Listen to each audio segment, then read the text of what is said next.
بسم اللہ الرحمن الرحیم۔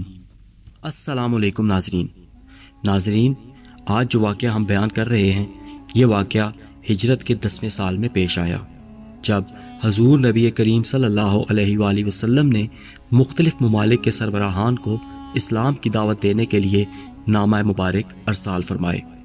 ایسا ہی ایک نامہ مبارک نصارہ نجران کو بھی بھیجا گیا۔ اس دعوت نامہ کو دیکھتے ہوئے اس قوم نے آپس میں مشورہ کیا اور مشورہ کرنے کے بعد اپنی قوم میں سے قابل ترین 14 افراد کو منتخب کر کے مدینہ منورہ بھیجا۔ ان کا مقصد یہ تھا کہ یہ افراد حضور نبی کریم صلی اللہ علیہ وآلہ وسلم کے بارے میں ٹھیک طرح سے تحقیق کر کے اطلاع پہنچائیں تاکہ اس پر مزید غور و فکر کیا جا سکے۔ ان افراد کا سردار عبد المسیح تھا، جس کا لقب عاطب تھا۔ اس کا تعلق بنی کندہ سے تھا۔ یہ بڑا ہوشیار اور دانا آدمی تھا۔ اس کے ساتھ ایک اور دانا آدمی ابو الحارث علقمہ تھا، جس کا تعلق بنی ربیع سے تھا۔ ابو الحارث کا ایک بھائی کرز بن علقمہ بھی ان کے ساتھ تھا۔ یہ بھی عقل مندوں میں شمار کیا جاتا تھا۔ یہ تمام 14 افراد مدینہ منورہ کی طرف جا رہے تھے کہ اثناء راہ میں ابو الحارث کا اونٹ گر پڑا۔ اس کے بھائی کرز نے جب بھائی کے اونٹ کو گرتے ہوئے دیکھا تو کہنے لگا، وہ شخص گرے جو عبد ہے۔ اس سے اس کی مراد محمد صلی اللہ علیہ وآلہ وسلم۔ ابو الحارث نے اپنے بھائی کی یہ بات سنی تو غصے سے کہا، تو سر کے بل گرے۔ کرز نے حیران ہو کر پوچھا، اے میرے بھائی، آپ ایسا کیوں کہتے ہیں؟ ابو الحارث نے کہا، خدا کی قسم، محمد صلی اللہ علیہ وآلہ وسلم اللہ کے سچے رسول ہیں، میں ان کے ظہور کا انتظار کرتا رہا ہوں۔ کرز کہنے لگا، اے بھائی جان، جب آپ کی یہ حالت ہے تو پھر محمد صلی اللہ علیہ وآلہ وسلم کے دین کو قبول کیوں نہیں کرتے، اور ان کی اطاعت سے آپ کو کون سی چیز روکتی ہے؟ ابو الحارث نے کہا، محمد صلی اللہ علیہ وآلہ وسلم کے دین کو قبول کرنے سے قوم کی مخالفت لازم آتی ہے۔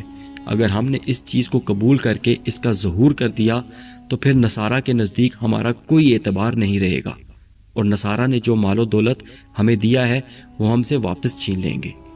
کرز نے اپنے بھائی کی زبانی یہ باتیں سنی تو اس کے دل میں اسلام کی محبت پیدا ہوئی۔ اس نے اپنے اونٹ کو تیز رفتاری سے بھگانا شروع کر دیا تاکہ جلد از جلد مدینہ منورہ پہنچ سکے اور حضور نبی کریم صلی اللہ علیہ وآلہ وسلم کی زیارت سے مشرف ہو جائے۔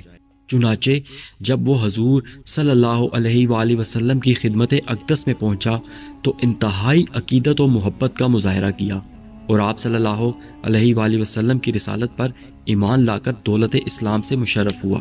باقی لوگ جب مدینہ منورہ میں پہنچے تو انہوں نے سونے کی انگوٹھیاں اپنی انگلیوں میں پہنی ہوئی تھیں۔ انتہائی قیمتی اور ریشمی لباس زیب تن کیا ہوا تھا اور ان کے دامن زمین پر گھسٹتے تھے۔ اسی حالت میں یہ لوگ مسجد نبوی میں داخل ہوئے۔ اس وقت حضور صلی اللہ علیہ وآلہ وسلم مسجد میں تشریف فرما تھے۔ ان لوگوں نے سلام کیا مگر آپ صلی اللہ علیہ وآلہ وسلم نے ان کے سلام کا کوئی جواب نہ دیا۔ وہ لوگ ممبر کی جانب منہ کر کے کھڑے ہوئے اور نماز پڑھنے میں مصروف ہو گئے۔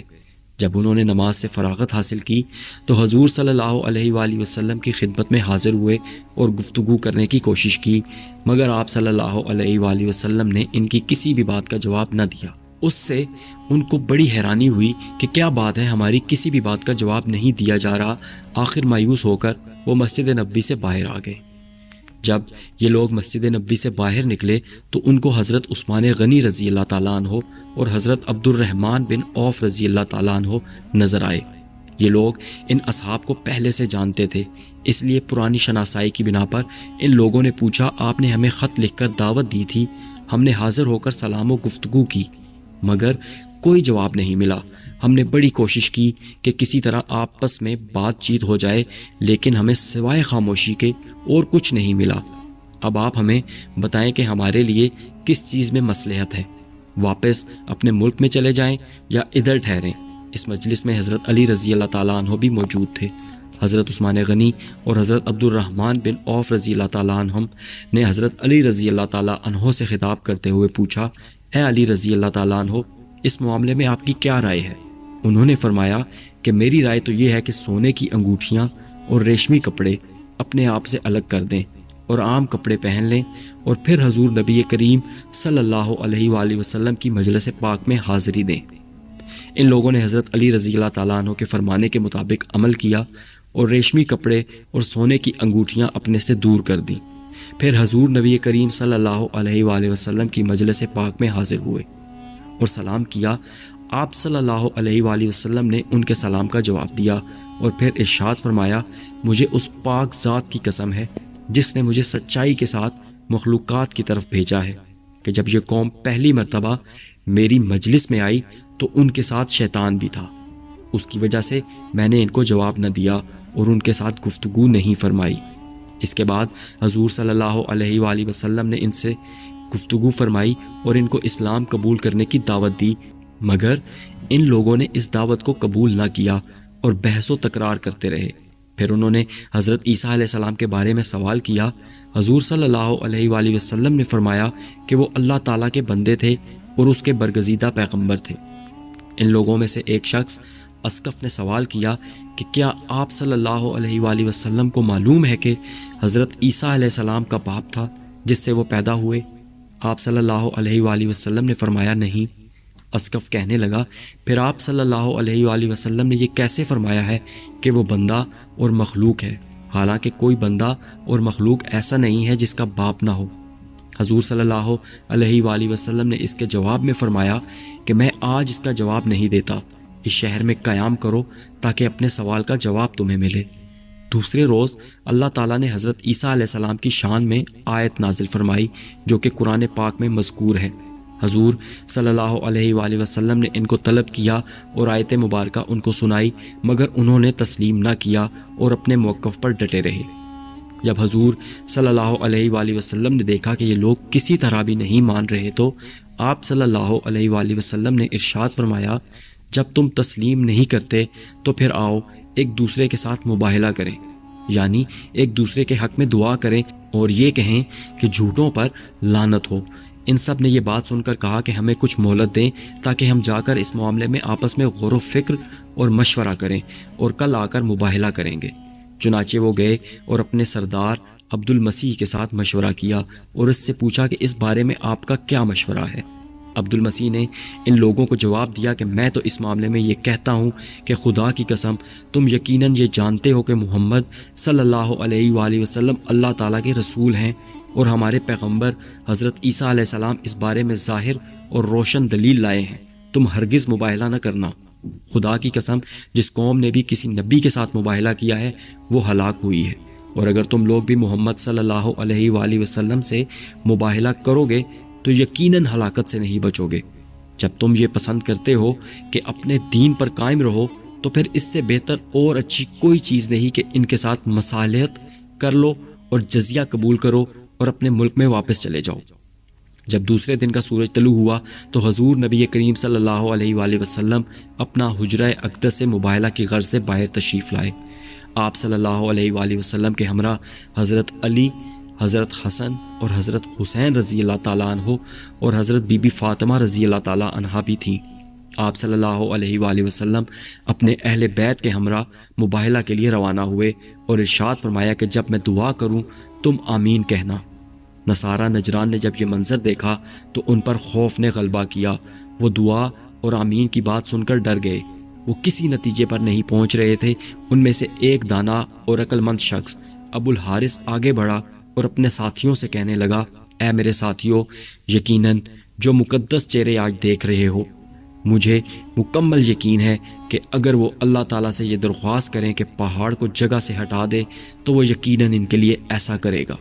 اس لیے میرا مشورہ ہے کہ ان کے ساتھ ہرگز مباہلہ نہ کرنا، ورنہ ہلاک ہو جاؤ گے اور روئے زمین پر کوئی نصرانی نہیں بچے گا۔ چنانچہ ان لوگوں کے دلوں پر خوف طاری ہوا اور وہ ڈر گئے اور کہنے لگے، اے محمد صلی اللہ علیہ وآلہ وسلم، ہم آپ صلی اللہ علیہ وآلہ وسلم کے ساتھ مباہلہ نہیں کرتے۔ حضور صلی اللہ علیہ وآلہ وسلم نے فرمایا تو پھر اسلام قبول کر لو۔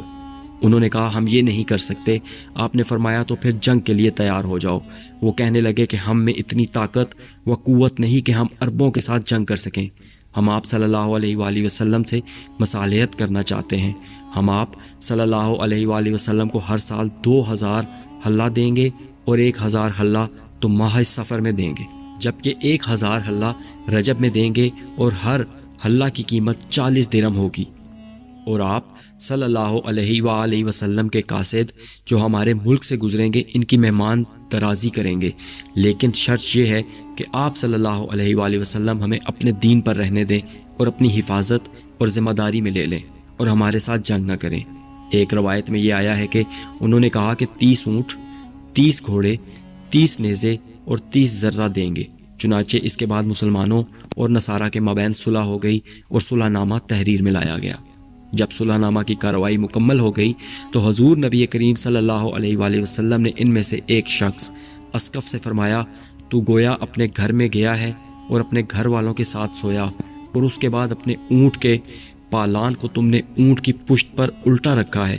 چنانچہ اس گفتگو کے بعد جب اسقف اپنے گھر گیا اور سویا، پھر اس کے بعد اٹھا اور بے دہانی میں اونٹ کے پالان کو اس کی پشت پر الٹا رکھ دیا، اچانک ہی اسے حضور نبی کریم صلی اللہ علیہ وآلہ وسلم کی بات یاد آ گئی۔ اس کا دل ایمان کی روشنی سے منور ہو گیا، اس نے اسی وقت کلمہ شہادت پڑھا اور مسلمان ہو گیا۔ ایک روایت میں آیا ہے کہ اس مباہلہ والی صورتحال کے بارے میں حضور نبی کریم صلی اللہ علیہ وآلہ وسلم نے ارشاد فرمایا، مجھے اللہ کی قسم ہے جس کے قبضہ قدرت میں میری جان ہے، اگر نصارہ نجران مباہلہ کرتے تو ہلاک ہو جاتے، اللہ تعالیٰ ان کو خنزیروں کی شکل میں تبدیل کر دیتا اور ان کی وادی پر آگ برستی اور تمام اہل نجران اپنی بنیادوں سے اکھڑ جاتے، جس طرح کے پرندے درختوں کی ٹہنیوں پر ہلاک ہو جاتے ہیں، اور 1 سال بھی نہ گزرنے پاتا کہ تمام نصارہ ہلاک ہو جاتے۔